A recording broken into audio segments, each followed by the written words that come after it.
Today I'm joined by John Calthorpe. John is the owner of Prestigious Travel UK Limited, a prestigious leisure and travel company. So welcome, John. Welcome. Thank you. Thank you very much for joining us today. So, John, look, first of all, tell us a little bit more about Prestigious Travel UK. Well, we build customized itineraries for North American travelers that wish to visit the UK and Ireland. Started it in 2008. It was an idea and it's grown. Since then, through a lot of hard times, we work mainly with US travel agents. We look after their clients. They tell us what their clients want to do. We build them an itinerary. We basically, and honestly, to most of the clients that come over, we're anonymous. We're only here to make our US agents look good. So it can be anything from the usual kind of come to London, see the usual suspects, Jane Austen tours, more literature tours, going to Wales, castles, gardens, a lot of heritage. You see a lot of migration, should I say. A few hundred years ago, they want to come back and try and find some family history. So it can be anything. In fact, the more bizarre, the better it is, because we love the research while we're doing it, because then we learn something. So yeah, we've had some interesting stuff. I can imagine. What is that? Well, actually, what's one of the most interesting sort of facts you've come across in that research? I'm sure there's loads, but what's one that springs to mind, John? So, well, there's been a couple. We had Cornwall, back in, I think, I'm not a very good historian, so we employ people that know more than our guys. But I think, imagine the Poldark series, all the mining and everything. So I think it's 17th, 18th century. When the mining collapsed there, the miners of Cornwall were the best in the world. So they migrated and were headhunted and went all over the world. So we did have a family that came over, went down to the town where they lived, and just went through the graveyard. And I want to say last living relative, the last person in the family that decided not to move away, we actually found his gravestone. It was by pure chance. Or we have a lot of military families that come over whose dads were in the United States Air Force. So we've done one where there's a lot of farms up in Norwich and the Norfolk area where they still have the remnants of the US Air Force bases. So it takes a lot of work to get them on there. They're all overgrown, but the buildings are still there. So we got them to go onto the airbase, and then they went to Switzerland, where there is his plane come down in a small village, and they have a memorial and everything to that plane and the crew. So a lot of stuff like that. Oh, and then obviously, with Americans, a lot of Scottish heritage. They go up there, so see clans and do a lot of stuff with that. But them two always stuck out the most because they were quite strange for us to see and do. Amazing, I love that. And right, John. Well, look, let's go back to the beginning. I'm always interested to find out why people went into business. So when you were growing up, when you were at school, was being a business owner something that you always wanted to do, or how did you end up in business? Well, my dad had his own business. He was a jeweler and an old school watchmaker, and I think he had wanted me and my two brothers to do that, but we weren't really interested in sticking in the shop. I obviously left school and went straight in the army. I've always been a difficult employee. I've always felt I could do things better. And so I always knew I wanted my own business. I just didn't know what it was. And as it happened, my brother worked for Amtrak, the parcel delivery service. And I'll tell you, this is how it started. He won the incentive trip. He was a good salesman, and he won an incentive trip to Las Vegas with the company. And he just split up with his girlfriend, and he said to me, "Do you fancy coming to Vegas?" And I was like, "Dirt, yeah." So hadn't really traveled. We went to Vegas, and they employed a company. And I was totally oblivious to everything that was going on. I was just excited about going. And they employed a company that met us at Gatwick Airport when Virgin used to fly out there. They give us a little goodie bag for the plane. When we got to Vegas, there was a coach waiting for us. We got to the Bellagio Hotel. We got to, they said, right, give us some chips, and then said, come down at 7 o'clock. Took us to dinner that evening. And I was unaware, it was years later, actually, even when I'd started the business, we were walking past all the crowds to get into the restaurants. If you've ever been to Vegas and you want to go to a restaurant, massive, massive crowds. We did a helicopter champagne trip into the Grand Canyon with lunch. I got to ride a Harley Davidson through the Nevada desert, which was just like a boyhood dream come true.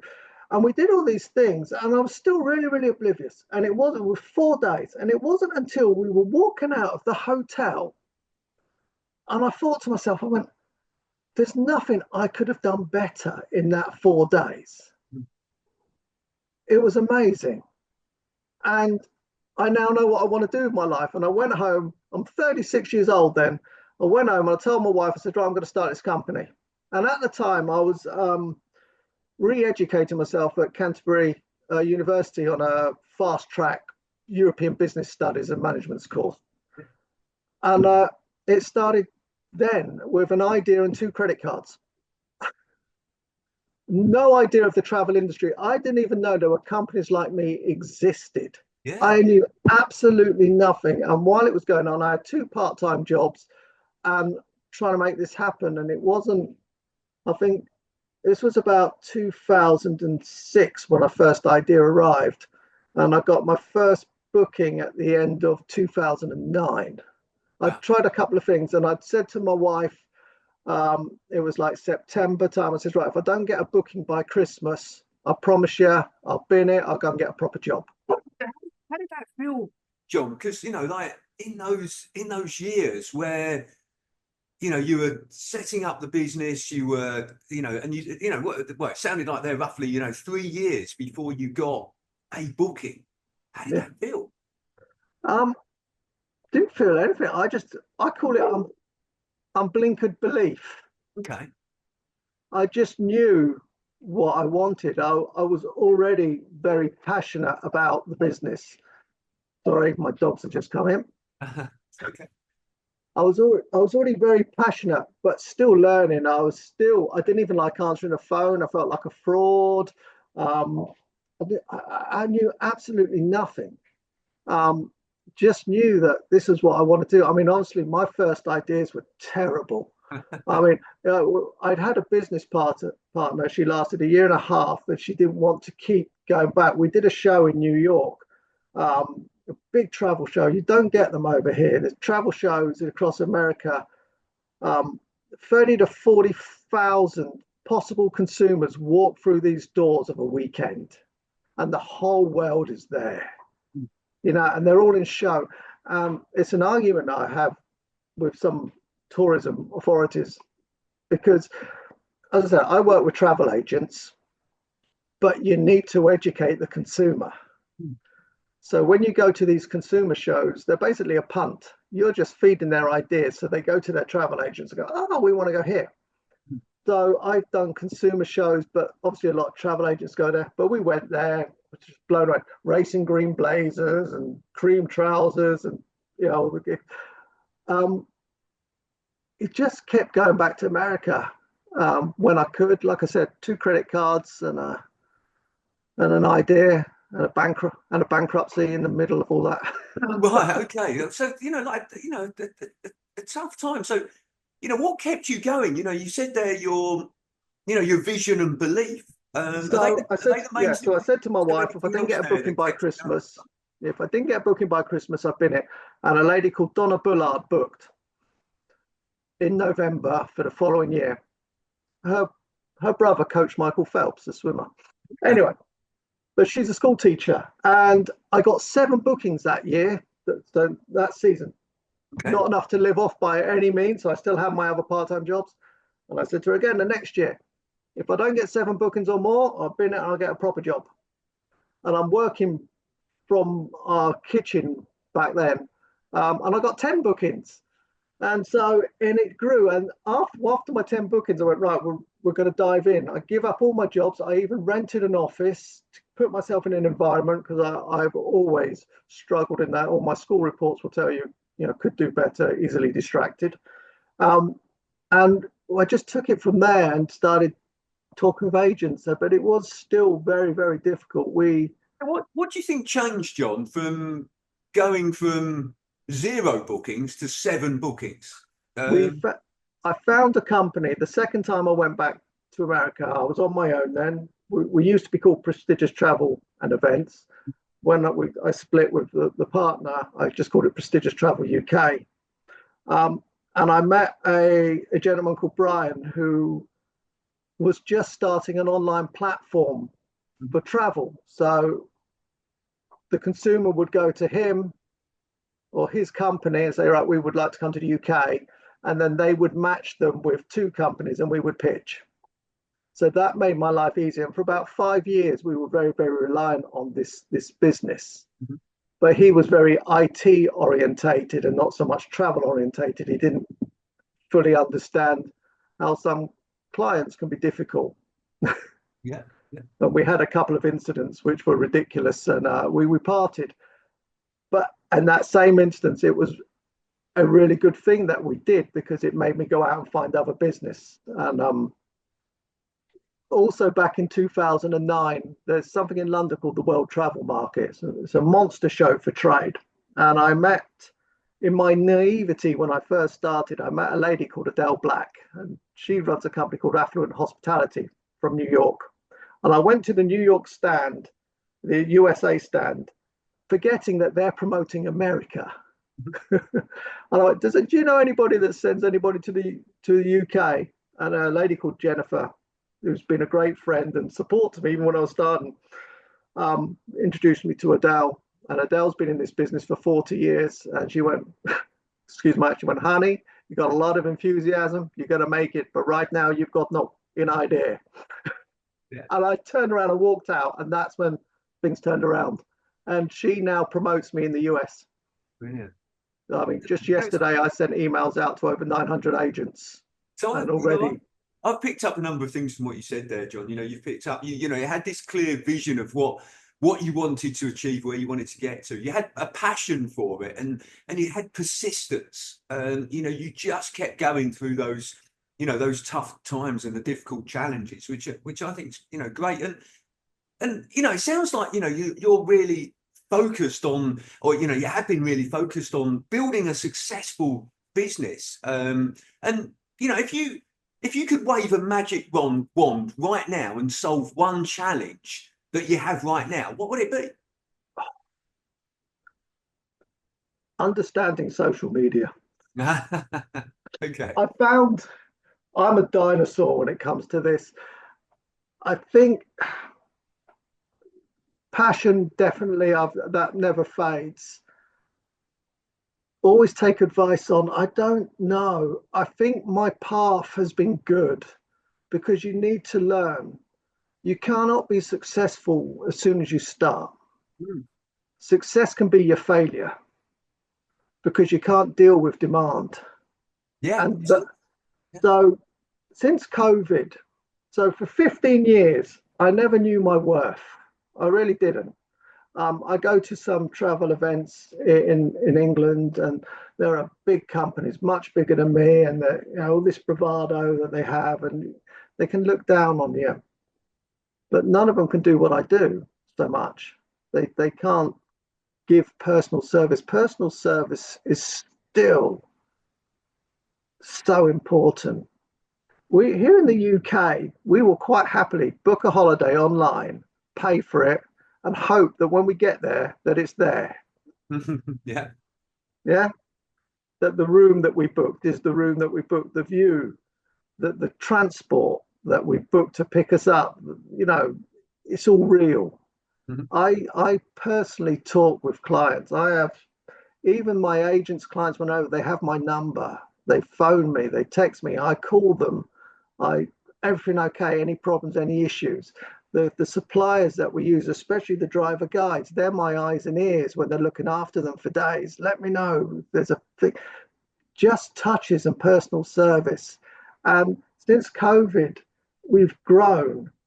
And I hadn't been to America for 5 years. Yet I was going through the roof with inquiries, and I was only on my own there, me and my wife, bless her, who has been asked, why did you let him do this? And she said he was going to do it anyway, so I may as well supported him. And she does the accounts, which is great because I'm rubbish. And I was getting referred on US agent Facebook forums constantly. Well, we're going to UK and Ireland, and people are going to speak to John, speak to John, speak to John. And I grew after COVID like I've never seen before, and I hadn't been there for 5 years. So I don't know what magic wand. I think that because I started from a blank sheet with absolutely no idea, but I've got to this point and consider myself one of the best itinerary builders I know. I really, really do. That I wouldn't change anything, because otherwise I wouldn't have learned. Yeah, look, and what would you say your biggest learning has been since you've been in business, John? Take advice, and you hear it a lot when you start a business. Failure isn't a bad thing, because unless you fail, you never learn. You make mistakes, own your mistakes, own up to them, and build relationships. Relationships in business are everything. I completely agree. Because when you have a good relationship and you make a mistake, they forgive you. And when they make a mistake and go, John, I've really messed up, it's nothing. You go, it's no problem. We'll get it sorted. We've got you covered. So relationships are always, always good. Be sincere. So. And John, as you said, over those years, your business has grown. You started off with yourself or your business partner, and then just yourself. But now you've built up a team of people that you work with to deliver this, these great itineraries. How has your role changed in that time? I'm teaching them. So my team, apart from my wife, are all A-level students. They've all left. They're not apprentices, and I'm teaching them. So I've got 4 of now, and 2 of them build itineraries with me.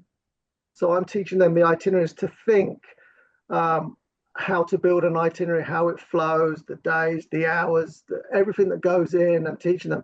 And the other 2 do all the operations and the bookings and everything else. So I kind of sit there in the middle, and now I'm at a point where I'm kind of, I'm looking for my out, which will be in about 2 to 3 years, because I've put my heart and soul. I'm really kind of not burnt out. I'm still passionate, but I'm at this crossroads. So I'm at a crossroads where I can try and grow it, and I've got a plan for how I could step back, or I shrink it like it was before COVID, where it's just me and my wife, and we just had a manageable amount, and I had a really good. It's funny because we got it to a point we're going, right, I can do this, and I can still go and play golf twice a week, and everything was manageable. But after COVID, it grew, and I had done nothing. So I thought, let's just ride this train. Let's see where it goes. And then I'm thinking, okay, right, I'm 56. There's so much of the world I still want to see personally, but obviously I can't do that if I've got to be stuck, because I work all the time. I work from till 11 o'clock at night. I'm answering emails and stuff like that. My agent's some in California, see, so it's only 2 o'clock in the afternoon for them, and they're going to give me a call. So it's working them. So now I'm in a business development role and working out how I can grow the business, engage with the agents, and keep them. Because like any job, you're only as good as your last job. So if I grew on Facebook forum because of my service, they can sure as hell say, no, he's gone downhill and he's terrible now. So in the same breath, and this is, I tell the team this, they're young, they enjoy what they do. We check with them and make sure they're happy and they like it. So I have to say, like I said, I put it on my sleeve. We grew because of service. If the service fails now, you won't be here next month. Look, you've mentioned a couple of really interesting things there. About exiting a business. We all need to have an exit strategy, because at some stage we will all exit the business. It's just whether that exit is designed or not, and how well it's designed. But the other thing you've mentioned, and you mentioned it a couple of times, is about quality of service and delivery. And I think, just it's important to highlight one of the things that you said there, in terms that, I've experienced the number of companies that have failed through their success because they had a really great product or service. They were really good at selling it. But once their business grew, the quality of service and the ability to deliver on time, on budget, on specification fell. So I think it's a really, great point that you've highlighted there, is that, actually, as a business grows, it needs to be aware and make sure that it can still deliver that constant and consistent level of service. So thank you for sharing that, John. And look, there's one question that, I always like to ask all of my guests that are kind enough to join me on this discussion, and it's this, John. What is the best advice that you would give to an 18-year-old you?